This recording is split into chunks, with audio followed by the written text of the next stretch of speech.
வணக்கம் நண்பா. நம்ம இன்றைக்கி எங்கே இருக்கோன்னா எம்ஜி ரோட்டில் இருக்கிற ஃபிஷின் 65 கல்ல தான் இருக்கோம். நம்ம போனவுடனே எண்ணெயில் சும்மா எறா தகன்னு மின்னிக்கிட்டு இருந்தது. நமக்கு ஒரு பிளேட்டு கொடுங்கன்னு சொல்லிட்டு நாம் போய் உக்காந்துட்டோம்.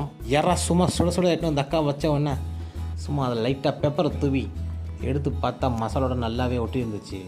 அவங்க கொடுக்குற ஆனியனையும் மைனஸையும் தொட்டு சாப்பிட்டு பார்த்தா சரியான டேஸ்ட்டு. நம்ம வீட்டில் எப்படி செஞ்சு சாப்பிடுமோ அதே டேஸ்ட்லேயே இருந்துச்சு. நீங்கள் யாராவது இங்கே வந்தால் ட்ரை பண்ணி பாருங்கள், நல்லாவே இருந்துச்சு. நெக்ஸ்ட் ஒரு கனவா மீன் ஒன்று ஆர்டர் பண்ணியிருந்தோம். கனவா மீன் நான் சாப்பிட மாட்டேறதுனால கிழங்கா மீன் ஒன்று ஆர்டர் பண்ணிக்கிட்டேன். கனவா மீன் தொட்டு பார்க்க சும்மா லப்பர் மாதிரி இருந்துச்சு.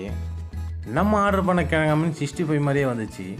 நல்லா புட்டு பார்த்தா நல்லா மல்லிகைப்பூ மாதிரி இருந்துச்சு. சாப்பிட்றதுக்கு நல்லா டேஸ்ட்டாகவே இருந்துச்சு. நீங்கள் யாராவது எம்ஜி ரோட்டில் வந்தீங்கன்னா மறக்காமல் இந்த கடையில் டேஸ்ட் பண்ணி பாருங்கள். டேஸ்ட் பண்ணி பார்த்துட்டு எப்படி இருக்குன்னு கமெண்ட் பாக்ஸில் கமெண்ட் பண்ணுங்கள். லாஸ்ட்டாக நாங்கள் ஒரு நெத்திலி மீனோட முடிச்சிட்டோம். இந்த வீடியோவை மறக்காமல் உங்கள் ஃப்ரெண்ட்ஸுக்கு ஷேர் பண்ணுங்கள். மறக்காமல் நம்ம சேனலை சப்ஸ்கிரைப் பண்ணுங்கள்.